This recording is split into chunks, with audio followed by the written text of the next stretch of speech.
Welcome to High Sobriety. Our goal is to save lives and remove the stigma of addiction. Here's the host of High Sobriety, John Mabry. All right, welcome to High Sobriety. I'm your host, John Mabry, and with us today is our guest, Erica Spiegelman. Erica is an addiction and wellness specialist, motivational speaker, and author. And in April 2015, Erica's book, Rewired, A Bold New Approach to Addiction and Recovery, debuted as Amazon's #1 new release among drug and alcohol addiction books. Erica, thank you so much for joining us today. I really appreciate your time.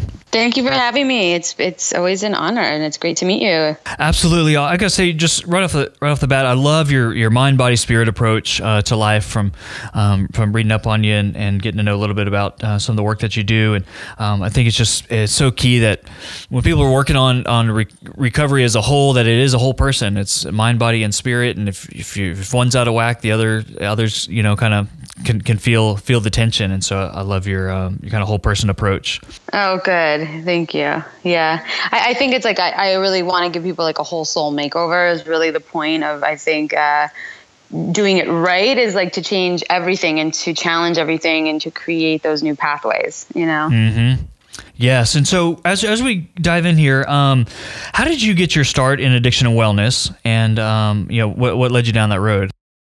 Well, I got sober myself. It'll be 10 years coming up very soon. And I, when I was changing my life in my mid to late 20s, I was really open-minded to learning about everything in terms of what's out there for recovery, for healthy coping skills, what tools were out there. So I was really, I was sick and tired of the way I'd been living, and I was really not wanting to live such a low vibrational life for myself anymore. So when I actually went into treatment and like got some help, I never even knew anyone else was out there suffering with anything. I was really kind of blinded.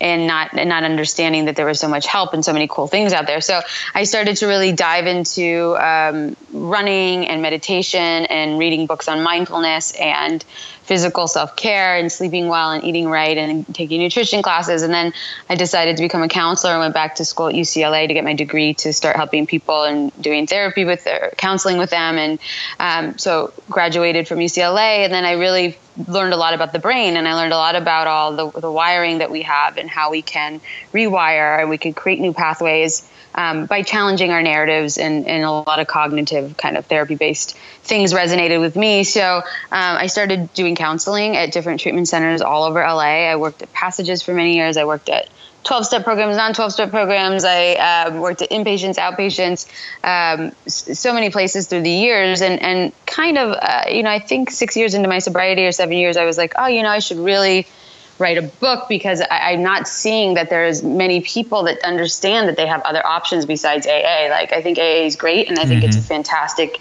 tool for people, and I think everyone should try it, but it's not the end all. It's not the only thing, and you can't put all your eggs in an AA basket and not take care of your physical self, mental self, spiritual self, and smoke packs of cigarettes a day and not move and go to meetings. Like, I was seeing that a lot with my clients. So I kind of I started to write down what my journey was kind of based around, and that was being authentic and authenticity and honesty and routine and all these good things that became Rewired. And I was a literature major in college. I got my BA in literature, and I was always a writer. So for me, it was like just it needed to come out, and that's kind of how the book manifested itself. Nice. A few things that you just said. You had a low vibrational life, and I didn't understand that for the longest time. That we are vibrational beings, and I didn't subscribe to that for the longest time. But I'd love to hear somebody like yourself say that. Yeah. One thing that sticks out is you said recovery is difficult, but the only thing you have to do is just change everything. Yeah. Is what somebody told me, like, oh, it's easy. All you have to do is just change everything. It's like, wait, what? Yeah. But you don't have to do it all at once. You don't have to. And so anybody that might be listening that's new in recovery or thinks that they might need some help, you don't have to do it all at once. You can just take it, one step at a time. Absolutely. That's one of the things that, your book Rewired takes an unusual approach to helping people who struggle. And it's a common sense approach to recovery. And can you describe the workbook element to Rewired?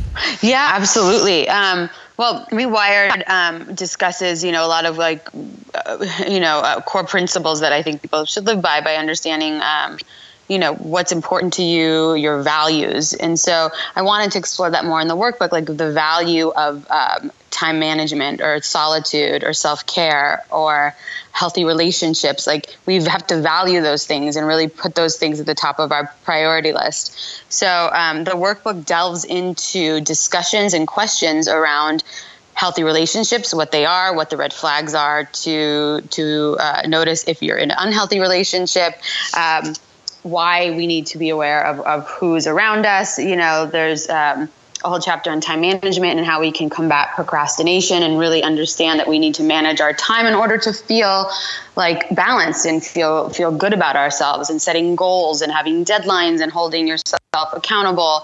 And the workbook goes, it's chapter after chapter about all the real things that life throws our way. Self-care and financial sanity and honesty and those kinds of things. Yeah. Well, speaking of honesty, so that was such a scary word for me coming into recovery, is like being honest. One, I didn't know how much I was lying to myself. And two, if I would have known what was going to come out, I don't know if I ever would have gone that far. But I had a counselor in treatment center one time. He said, so for those of you who don't know, I have a prosthetic leg from a car accident that I was in about 15 years ago. Okay. And one of the things that the counselor said is, and this was in front of a group, and this is the kind of program I specifically signed up for because I needed some hardcore work. Mm-hmm. And he goes, look, I'm going to tell you something, John, that nobody out there is going to tell you. He said, when you're in active addiction and alcoholism, all you are is a crippled drunk. Mm-hmm. Wow. I was like, what? Like, you can't talk to me like that. I used to go to parties at the Playboy Mansion. Right. I know people. And he's like, look, you're done with your work for the day. Just go back to your room. And it was just like, I just went bawling, crying. And I was like, oh my gosh, I needed to hear that. I mean, my soul was just yearning for like some honesty. And I lied to myself my entire life. I didn't even know that I was lying to myself. And so, the fact that you put such a focus in your book of honesty, I'm drawn to that. Can you explain a little bit more of maybe how you've had to get honest or have to keep getting honest with yourself as you move, make progress in your life? Oh, totally. Yeah. I mean, it's something where I think it totally morphs and changes as time goes by, which is, I'm glad you bring it up. Obviously we all know like the basis of honesty is like, truth telling to other people. Right. But I think what more and more I find as my years go by in sobriety is it's really being honest with myself and making sure I don't betray myself anymore again. Like, when I was in my addiction and in those behaviors, it was constant waking up every morning feeling like self-betrayal. Like, oh my God, I did this to myself again, or I'm lying to myself, or I'm going to try to not drink as much tomorrow, or I'm not going to do this, and I even think when you're sober and you're still going through life and you have relationships and you have a job and you have all these things that, life brings, you still have to really hold yourself accountable to yourself. Like, am I fooling myself that I'm happy in this job or this relationship? Am I being honest with myself and others? Am I slowly, I was really a big proponent of taking off the mask when I meet clients for the first time. I delve into that with them. Like, let's take off the masks, who we are. If you don't know who we are, we will find out. But we first need to find out who we're not. And I still think being sober all these years and still growing and learning, and it's always going to be a process. It's a challenge now to like not let the masks slip back on. Mm-hmm. Now that I feel healthy, now that I haven't put any, I have been clear and healthy for so long, a decade almost, so for me, it's still like you become a little bit more comfortable. And now it's really important that I don't put on the masks again. So it's something to really stay on top of and ask yourself, if you're fooling yourself or you're in denial of something, because it happens to all of us. We have to constantly just be in dialogue with ourselves. I think that's the most important thing. Mm-hmm. Absolutely. Yeah. And then like your story too, it also is, it's important for somebody, another human being too, to hold you accountable and say to you, listen, this is what I see, and they mirror it for you. I mean, that's a great gift if you could find people in your life to have that relationship with as well. Mm-hmm. Yeah, and I'm a big proponent that that God or the powers that be, your higher power that you find that works for you, puts people and tools and resources in our paths at specific times. For somebody out there that's listening today and this is resonating with you, Rewired, book by Erica Spiegelman, this is something you can go pick up today, and it can be a practical tool that you can put to use immediately with the workbook as well. So you teach the importance of solitude. This is something that totally that I read about about in your book. And so what's the difference between solitude and isolation? Oh, so much. It's a great question. And first of all, healthy solitude is learning how to sit with yourself in the silence of what's going on in your own head, what's around you in your environment, taking some time to feed your soul, to feed your spirit by doing things alone, hiking, listening to music, cooking, so that you could just process life and you can process your own thoughts, and you don't need a distraction per se of other people, other energies, other substances. I don't mean to go binge eat by yourself in a room, which I would consider isolating and hiding. Yes. I mean like, making like a recipe you've always learned to make. And isolation is basically an unhealthy behavior, which is creating distance from other people, creating usually you have some negative consequences because you are to yourself too much. So you're not calling people back, you're not seeing people, you're not engaging in life, you're not engaging in growth. That's isolation. Solitude is a practice that we need to, I think, implement in your life every day. Some people can do it and they exercise during the day, or they meditate in the morning, or they write in a journal at night, or, when I come home I'm running a treatment center right now called Rewired. It's an outpatient program that we started 5 months ago in Los Angeles. So I'm starting a new project, and for me, it's totally different than everyday counseling and, different challenges. And I come home now and I have like an hour to myself to write down like how the day was, what I learned. And then just, I do some like breathing exercises, or I go take a walk by myself, or I go sit out. We have like a big mountain behind us. So I sit out and I just, breathe a little, or I'll walk around. Like, it's just something so that I could take the time to myself before I have, my husband comes home, or my mom calls me, or, something else starts. Yeah, I think it's easy. It's easy for us to miss the fact that, at least in my experience, I've been able to find healing in community, but like, I don't need to always 100% be actively engaged in community activities. That there is some time in solitude in my, I actually sit and listen to did a 15-minute meditation before getting on this call with you. Yeah. Oh, that's great. Yeah. It's so easy if you're in active addiction to isolate, and you build up these walls, the emotional walls around your heart and around your soul. And a lot of times we have built those, we put those there for specific reasons, to be able to protect ourselves. And so being able to get engaged in a recovery program, a treatment center, are some ways that you can work on those types of things. Totally. Yeah. And they do serve us, like you said. It's not like, I think for people to have experienced isolation is almost a good thing, because they could then have the contrast of what it is to not isolate. Yeah. Yeah, that was one of the scariest things for me, was to just like be alone with myself. Yeah, it's just such a challenge for people. Yeah, it really is. But you know what? I really feel like you build a muscle. So yes. Like, yeah, I love the analogy, like a muscle, the solitude muscle, or meditation muscle, or, journaling muscle. Sometimes it's hard for somebody to just sit down. I have some words inside of me and have some feelings inside I need to get out, but to sit down and think of writing things down for like a half hour, like, no way, I'm not going to be able to do that. But if I go to the gym and try to do the squats for the first time, am I going to be able to do, 5 sets of, 25 reps? No, I need to start off slow, and just need to, maybe just for today, maybe today is you just write down on your list, you just write down in your journal 2 sentences of how you feel right now. Right. And that's all you got to start somewhere. Absolutely. That's a great suggestion. And that kind of segues into my next question about time management. You've got a chapter in your book on time management, how that plays a huge role in recovery.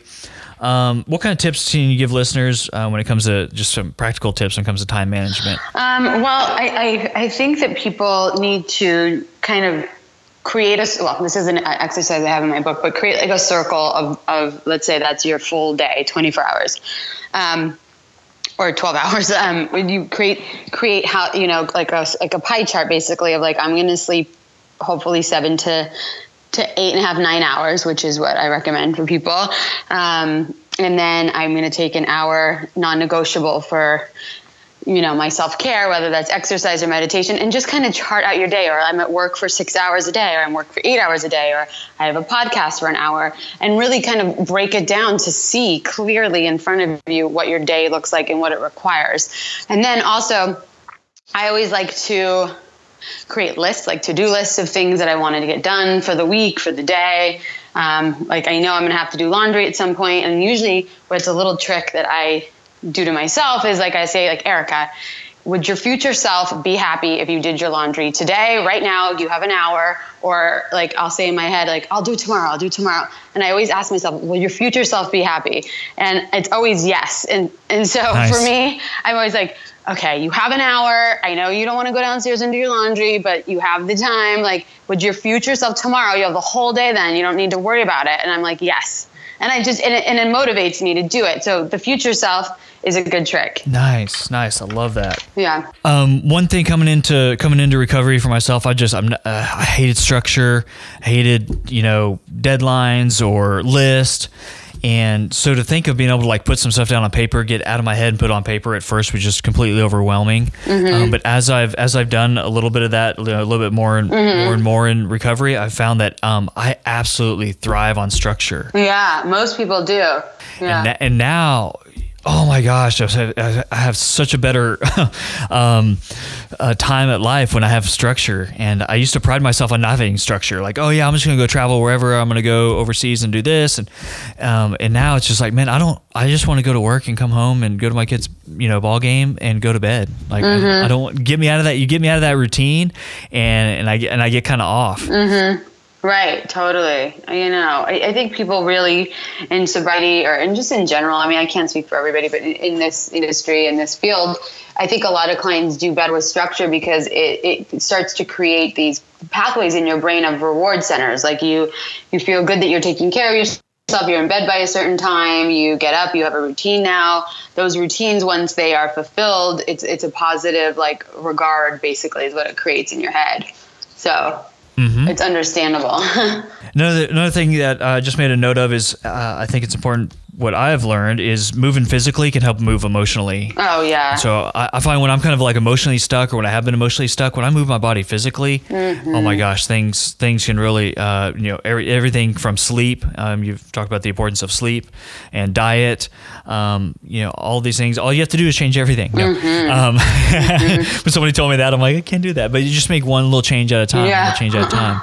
Oh, it's true though. It's really true. Physical exercise saved my life. I mean, I don't think I would have stayed. Well, who knows? I can't speak to what would have happened. But I think running for me, I started running pretty soon into my sobriety. I just started with a block, and I never ran a day before in my life, but I did a block, and then I was like, I'll run a block, walk a block, run a block, walk a block. Then it was run a half a mile, then it was a mile, and then I signed up for a 10K, and then I eventually did a marathon. Like, I don't run as much today, but it for the first 5 or 6 years of my sobriety, I ran 5 days a week, 30 minutes a day, and it really helped me feel like and during the runs after, like right before I'd get, I know my last block was coming, I would have a moment of gratitude and I felt like it was really helpful because I was, praying kind of in a way and saying to myself what I was grateful for while I was moving my body,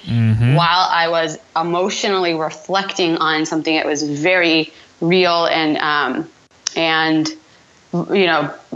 private to me, and it was just a moment I really had, and it was combining all three of those things, the mind, body, and spirit. So I feel like, if anyone's listening and that can find something like that, whether that's just walking or riding a bike or running or jogging or swimming, whatever it is, it's so helpful. And like you said before, it's like it moves the emotion. Mm-hmm. Yeah, and one thing that I found when I went through Addiction Campuses, one of our facilities, they had a boxing bag set up in the weight room, and cool. I'd never boxed before in my life. I'm like, man, I was scared of it. Like, I'm not a boxer.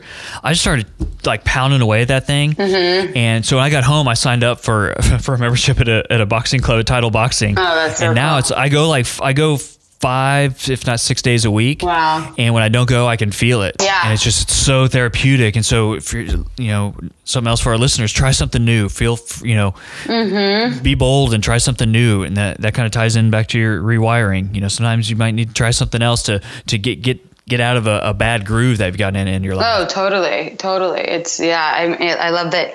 Yeah, that's a great idea. And there's so many things out there. I mean, it's just endless. Yep. Well, Erica, this has been an incredible opportunity to be able to speak with you today. Just want to ask is there anything else that you think might be good for listeners to hear that we haven't covered yet? And if not, maybe let the listeners know exactly where they can find you online. Yeah. Well, I just want to encourage everybody to find their own path. That's really what I talk about in Rewired and in all the books is that just there is a path for everybody, and what's going to work for me is not maybe going to work for you, is going to work for this person. So try and just like digest all the ingredients of like what it would be to create your own recipe. So that is all the self-care stuff we're talking about, the mental, the emotional, and, just don't ever let yourself be discouraged, because I know there's a path for every single person. So, and people can find me. I have a website, ericaspiegelman.com. So if you go to ericaspiegelman.com, you can find all my books. You could order my book Rewired, the workbook, my coloring book, which is for adults, which is for emotional awareness. It's a really cool new book that was just published. And, they could find me there and get a hold of me. Awesome. Well, thank you again so much for your time. It's been a pleasure and an honor getting to speak with you.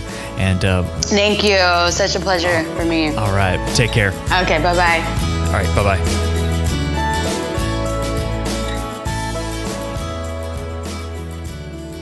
Thank you for listening to High Sobriety. If you or a loved one are struggling with an addiction, we can help.